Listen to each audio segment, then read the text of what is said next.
come and wash your hands. In Igbo language, you say, bia kwa akage. Bia kwa akage.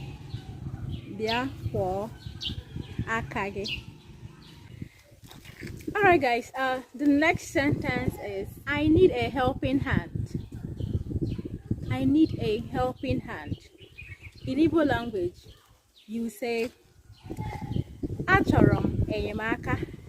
Achorom enyemaka. I need a helping hand. Achorom enyemaka. Now, this is another sentence, okay, that relates to hand and help. Yes, whenever you're talking of hand, it's either you're talking of helping or, you understand, but it's related to, it's also related to it. Okay, now the next sentence is, please